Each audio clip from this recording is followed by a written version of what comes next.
Good morning વિદ્યાર્થી મિત્રો. ધોરણ 11ના નામાના મૂળતત્વ વિષયના વર્ગોમાં આજે આપણે પ્રકરણ નંબર 7 રોકડ મેળ અંતર્ગત બે ખાનાવાળા રોકડ મેળ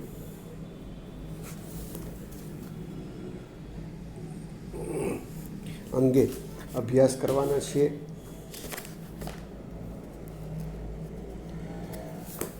મિત્રો, બે ખાનાવાળો રોકડ મેળ 3 રીતે તૈયાર કરી શકાય છે એવું આપણે અગાઉ જોઈ ગયા છીએ. તો મિત્રો, બે ખાનાવાળો રોકડ મેળ 3 પ્રકારે તૈયાર થાય, જેમાં પહેલું રોકડ અને વટાવ ખાનાવાળો રોકડ મેળ, બીજું રોકડ અને બેંક ખાનાવાળો રોકડ મેળ, અને ત્રીજું બેંક અને વટાવ ખાનાવાળો રોકડ મેળ. આમ બે ખાનાવાળો રોકડ મેળ મિત્રો 3 રીતે તૈયાર કરી શકાય છે. એટલે આ 3 પ્રકારો પૈકી મિત્રો આજે આપણે પહેલો પ્રકાર રોકડ અને વટાવ ખાનાવાળો રોકડ મેળ અંગે અભ્યાસ કરીશું. મિત્રો, આ પ્રકારના રોકડ મેળમાં સાદા રોકડ મેળની બંને બાજુએ એક વધારાનું ખાનું વટાવનું ખાનું ઉમેરવામાં આવે છે. મિત્રો, વેપારી વટાવની ચોપડે નોંધ થતી નથી.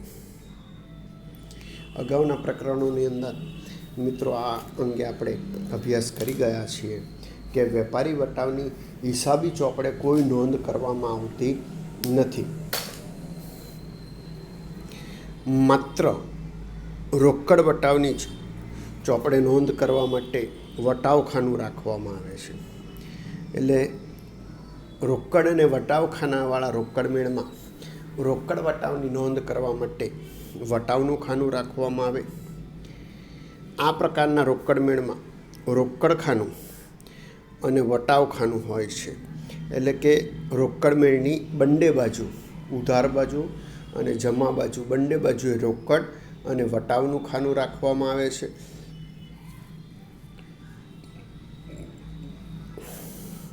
રોકડ ખાના માટે રોકડ મિલકત હોવાથી માલ મિલકત ખાતાનો નિયમ લાગુ પડે. એટલે મિત્રો, રોકડ એ ચાલુ મિલકત છે, એટલે રોકડ વ્યવહારોની નોંધ માટે માલ મિલકત નિકાલ ખાતાનો નિયમ લાગુ પડે. જ્યારે વટાવ, મિત્રો વટાવ બે પ્રકારના રોકડ વટાવ, આપેલો વટાવ અને મળેલો વટાવ. અને વટાવ એ ઉપજ ખર્ચ પ્રકારનું ખાતું છે. એટલે વટાવ ખાના માટે મિત્રો ઉપજ ખર્ચ ખાતાનો નિયમ લાગુ પડશે.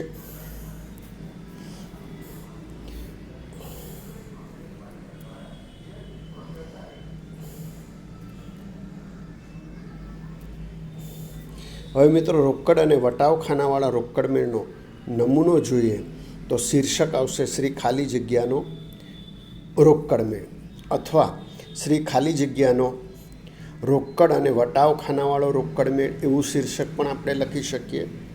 હવે મિત્રો, અહીંયા ખાનામાં થોડો ફેરફાર આવશે. સાદા રોકડ મેળ મુજબ બંને બાજુએ એક વધારાનું ખાનું વટાવનું ખાનું ઉમેરવાનું રહેશે. એટલે પેજના મધ્ય ભાગથી ડાબી બાજુ ઉધાર બાજુ અને જમણી બાજુ જમા બાજુ રહેશે. ઉધાર બાજુએ આપણા ખાના તૈયાર થશે: તારીખ, વિગત, પહોંચ નંબર, ખાતા વહીપાના નંબર. આ વધારાનું ખાનું ઉમેરાયું મિત્રો ઉધાર બાજુએ આપેલો વટાવ. કારણ કે મિત્રો, આપેલો વટાવ ધંધાનો ખર્ચ છે કે નુકસાન ગણાય, એટલે ઉધાર બાજુએ લખાશે.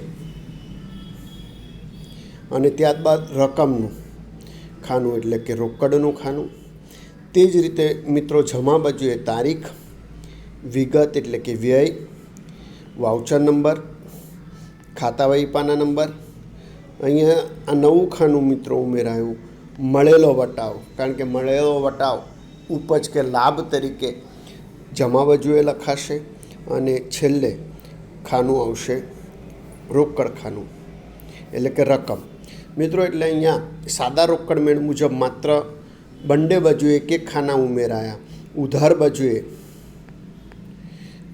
આપેલ વટાવનું ખાનું ઉમેરાયું અને જમા બાજુએ મળેલા વટાવનું ખાનું ઉમેરાયું. મિત્રો ઉપજ ખર્ચ ખાતામાં રોકડ વટાવનો સમાવેશ થાય છે. તેથી નિયમ ખર્ચ કે નુકસાન હોય તો ઉધાર અને ઉપજ કે લાભ જમા લાગુ પડે. એટલે કે રોકડ વટાવ માટે ઉપજ ખર્ચનો નિયમ લાગુ પડશે. રોકડ વટાવ આપનાર વેપારી માટે ખર્ચ છે, તેથી તે વટાવ એટલે કે આપેલ વટાવ ખાતું ઉધાર કરે છે એટલે રોકડ મેળની ઉધાર બાજુ લખાશે. જ્યારે રોકડ વટાવનો લાભ મેળવનાર મિત્રો વેપારી માટે તે ઉપજ છે, તેથી તે વટાવ એટલે કે રોકડ વટાવનો લાભ મેળવનાર વેપારી મળેલ વટાવ તરીકે ખાતું જમા કરે છે. દાખલા તરીકે મિત્રો અહીંયા આ સંદર્ભમાં એક ઉદાહરણ જોઈએ.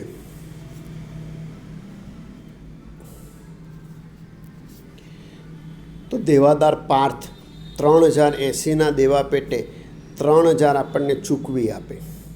હવે મિત્રો દેવાદાર જે પાર્થ છે તેની પાસે 3080 લેવાના છે એટલે પાર્થનું દેવું છે 3080, જેના બદલામાં તે 3000 ચૂકવે છે અને આપણે તેને હિસાબ ચૂકતે ઘણી માન્ય રાખીએ છીએ. એટલે આપણે 80 રૂપિયા ઓછા લઈને પાર્થ સાથેનો હિસાબ પૂરો કરીએ છીએ.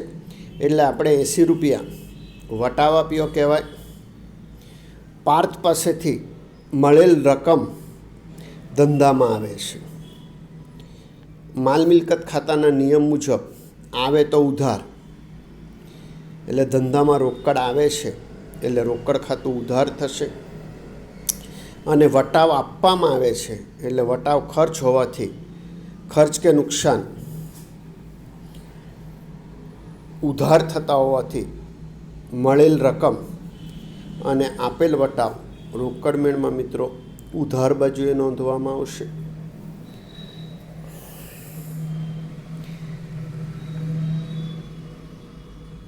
હવે મિત્રો જ્યારે રોકડ ખરીદી કરવામાં આવે અથવા કોઈ લેણદારને નાણાં ચૂકવવામાં આવે ત્યારે ચૂકવવા પાત્ર રકમ કરતાં જે અમુક રકમ ઓછી ચૂકવવામાં આવે તેને વટાવ કહેવાય.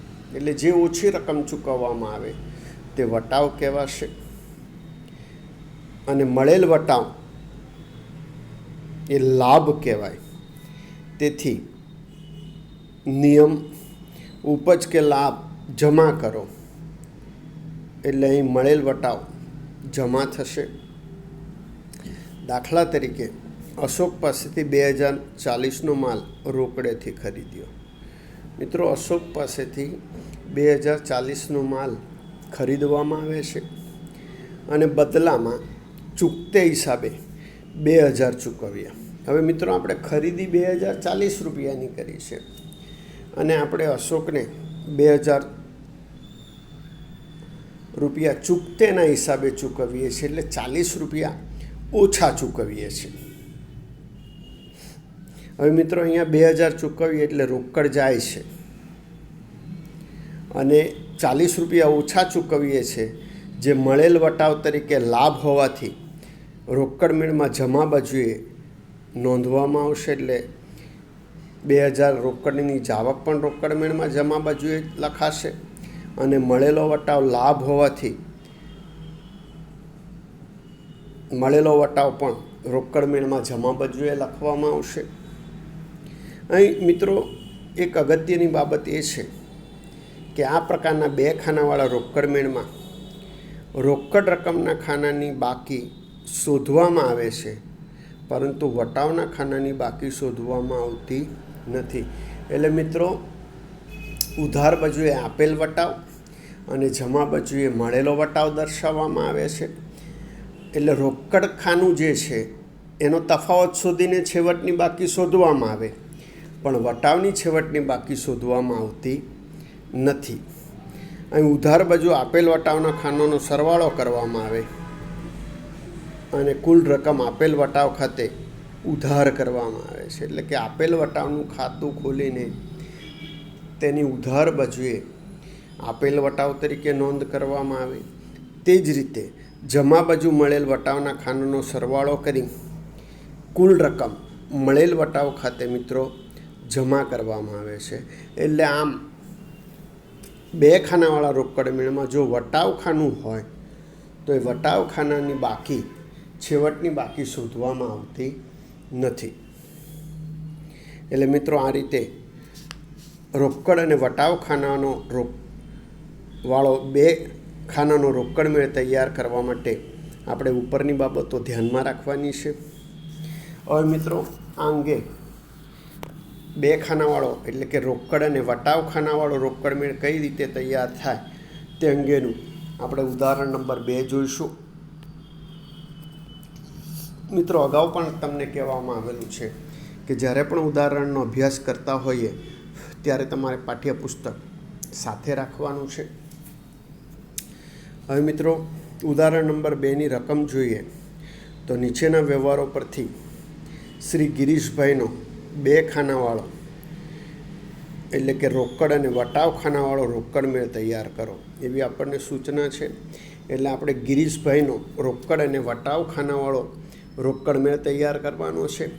આ માટે આપણને મિત્રો વર્ષ 2015ના માર્ચ માસના વ્યવહારો આપવામાં આવેલા છે અને લગભગ 12 જેટલા વ્યવહારો આપણને રોકડ અને વટાવ ખાનાવાળો રોકડ મેળ તૈયાર કરવા માટે આપવામાં આવેલા છે.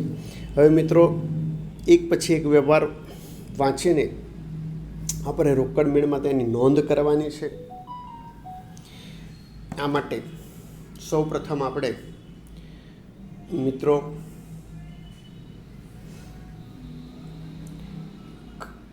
ખાના તૈયાર કરવા પડે અને બે ખાનાવાળા રોકડ મેળના કઈ રીતે ખાના તૈયાર થાય તે આપણે જોયું છે.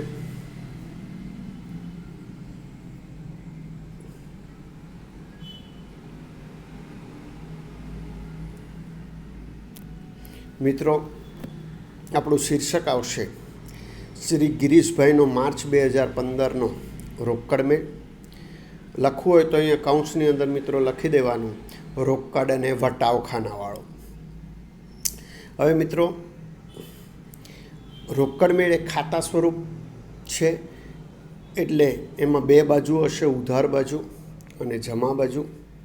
આપણા ખાના આવશે ઉધાર બાજુએ તારીખ, વિગત, પહોંચ નંબર, ખાતાવહી પાના નંબર, આપેલો વટાવ અને રકમ.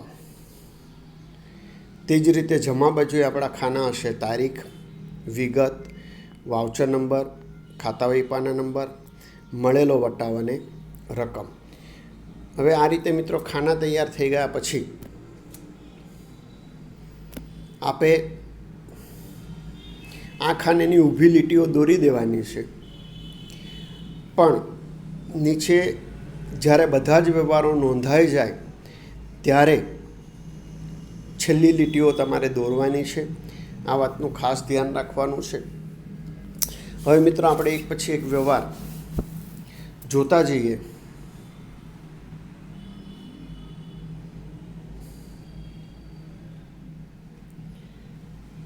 તો પહેલો વ્યવહાર છે માર્ચ 1, શરૂઆતની રોકડ શિલ્લક 8,000. એટલે શરૂઆતની રોકડ શિલ્લક હોય તો એ રોકડ મેળની ઉધાર બાજુએ લખાય મિત્રો. એટલે રોકડ મેળની ઉધાર બાજુએ વર્ષ 2015 માર્ચ તારીખ 1 બાકી આગળ લાવ્યા અથવા શરૂઆતની રોકડ શિલ્લક રકમના ખાનામાં ₹8,000. મિત્રો વટાવની બાકી શોધવામાં આવતી નથી એટલે વટાવની શરૂઆતની બાકી હોય નહીં. ચોથું, 6,000નો માલ 10% વેપારી વટાવે ખરીદ્યો. મિત્રો 6000નો માલ 10% વેપારી વટાવે ખરીદવામાં આવ્યો છે. રોકડ શબ્દ કે વ્યક્તિના નામનો ઉલ્લેખ નથી, એટલે આ વ્યવહાર રોકડ વ્યવહાર છે. એટલે ખરીદીના બદલામાં રોકડ રકમ ચૂકવાઈ હશે, એટલે રોકડ જાય છે. તેથી રોકડ મેળની જમા બાજુએ વર્ષ 2015 માર્ચ 4 ખરીદ ખાતે રોકડ ખરીદી છે. મિત્રો હવે ચોખ્ખી રકમ લખાશે, એટલે 6000ના માલ ખરીદેલો છે અને વેપારી વટાવ 10% છે, એટલે 6000ના 10% 600 રૂપિયા બાદ કરતાં ચૂકવેલી રકમ 5400 આવશે.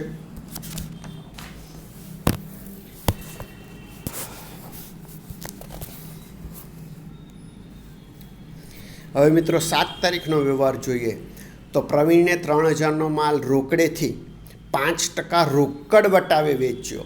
મિત્રો રોકડ વટાવે માલ વેચવામાં આવે છે, એટલે 5% મુજબ પ્રવીણને રોકડ વટાવ આપવો પડે. એટલે આપેલ વટાવ ખર્ચ કે નુકસાન તરીકે રોકડ મેળની ઉધાર બાજુએ વટાવના ખાનામાં લખાશે. એટલે રોકડ મેળની ઉધાર બાજુએ 7 તારીખ વેચાણ ખાતે રોકડ વેચાણ છે મિત્રો 3000નું, જેના પર 5% રોકડ વટાવ ગણીએ તો 150 રૂપિયા ખર્ચ તરીકે વટાવના ખાનામાં લખાશે. અને બાકીની કિંમત ગિરીશભાઈને મળે, એટલે રકમના ખાનામાં 2850 લખાશે. એટલે કે 3000માંથી રોકડ વટાવના 150 બાદ કરતાં 2850 મળેલી રકમ થાય. હવે 10 તારીખનો વ્યવહાર જોઈએ મિત્રો તો 4000નો માલ 10% વેપારી વટાવ અને 5% રોકડ વટાવે રોકડેથી વેચ્યો. મિત્રો 4000નો માલ 10% વેપારી વટાવે વેચવામાં આવે છે, એટલે 4000માંથી 10% મુજબ વેપારી વટાવના 400 રૂપિયા બાદ કરતાં માલની ચોખ્ખી કિંમત 3600 થાય, એટલે કે જે વેચાણ કિંમત કહેવાશે. અને રોકડેથી વેચાણ કરેલું છે, એટલે રોકડ વટાવ ગણવો પડે. ચોખ્ખી કિંમત 3600 ઉપર 5% રોકડ વટાવ ગણતા 180 રૂપિયા રોકડ વટાવ થશે. અને 3600માંથી 180 રોકડ વટાવ બાદ કરતાં 3420 રૂપિયા રકમ મળશે. એટલે રોકડ મેળની ઉધાર બાજુએ 10 તારીખ વિગતના ખાનામાં વેચાણ ખાતે આપેલો વટાવ 180 અને મળેલી રકમના ખાનામાં 3420 લખાશે. 12 તારીખનો વ્યવહાર જોઈએ મિત્રો તો ગોપાલ ફર્નિચર માર્ટમાંથી 5000નું ફર્નિચર ખરીદ્યું.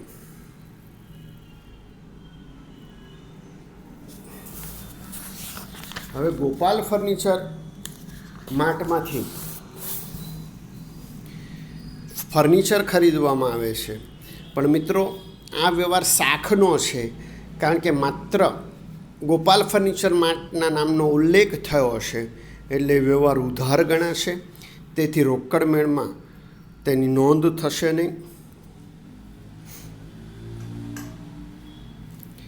15 તારીખનો વ્યવહાર મિત્રો જોઈએ તો વિષ્ણુને 1020ના હિસાબ પેટે ચૂકતે હિસાબે 1000 ચૂકવી આપ્યા.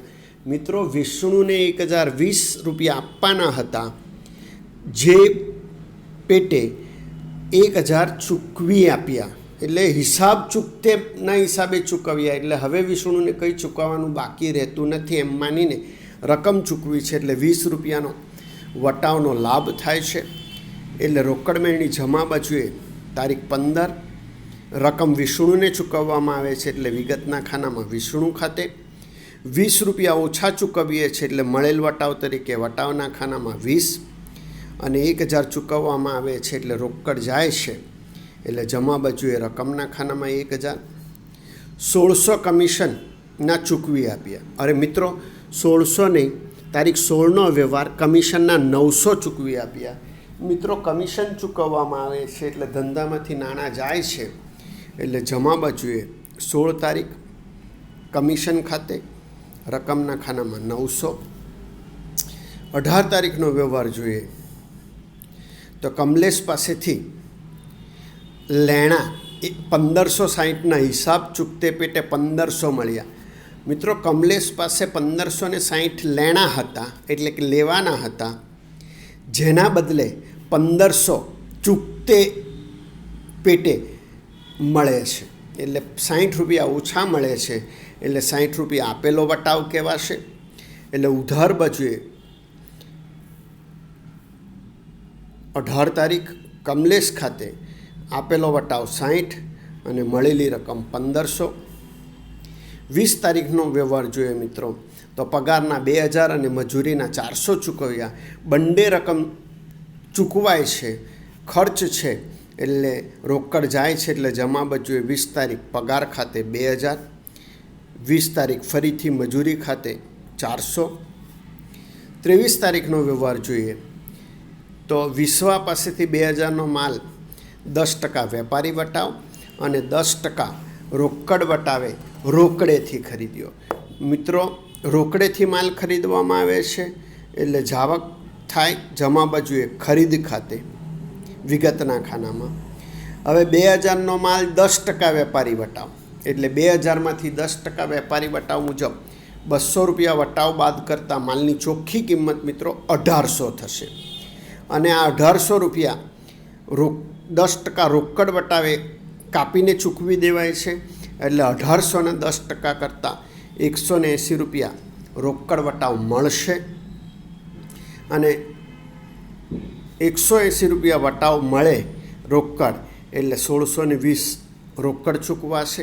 એટલે રોકડના કે રકમના ખાનામાં 1620. 28 તારીખનો વ્યવહાર મિત્રો જોઈએ તો મહેશ્વરી એન્જિનિયરિંગમાંથી 8000નું યંત્ર ખરીદ્યું,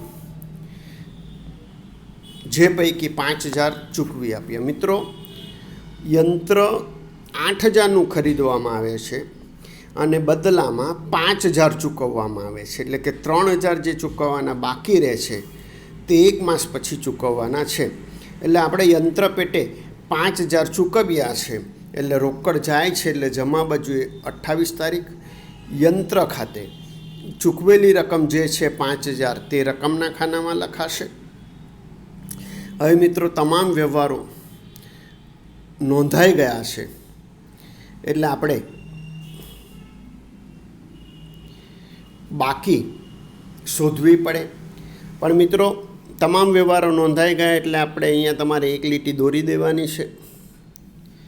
ત્યારબાદ અહીંયા નીચે બીજી લીટી દોરીને સૌપ્રથમ આપેલ વટાવ અને મળેલ વટાવની રકમ કોલમના સરવાળા કરી દેવાના. એટલે ઉધાર બાજુએ આપેલો વટાવનું ટોટલ કરતાં 390 થશે અને જમા બાજુએ મળેલ વટાવનું ટોટલ 200 થાય છે. આ વટાવની બાકી શોધાતી નથી એટલે સીધું ટોટલ લખી દીધું મિત્રો. હવે રકમનું જે ખાનું છે તે રોકડ ખાનાવાળો રોકડ મેળ છે, એટલે એમાં ટોટલ હંમેશા ઉધાર બાજુએ વધારે હોય, એટલે ઉધાર બાજુનું ટોટલ કરતાં મિત્રો ટોટલ 19770 મળે છે. તે વિરુદ્ધ બાજુએ લખવાનું છે અને ત્યારબાદ વ્યય બાદ કરવાના છે. અને આ વ્યય બાદ કરતાં 19770માંથી વ્યય બાદ કરતાં તફાવતની રકમ 3450 મળે છે, જે બાકી આગળ લઈ ગયા તરીકે દર્શાવાશે છેલ્લી તારીખે 31 તારીખે, અને બીજા દિવસે એટલે કે એપ્રિલ મહિનાની 1 તારીખે બાકી આગળ લાવ્યા તરીકે 3450 રૂપિયા દર્શાવાશે. એટલે આ રીતે મિત્રો તમારે રોકડ અને બેંક ખાનાવાળો રોકડ મેળ તૈયાર કરવાનો છે.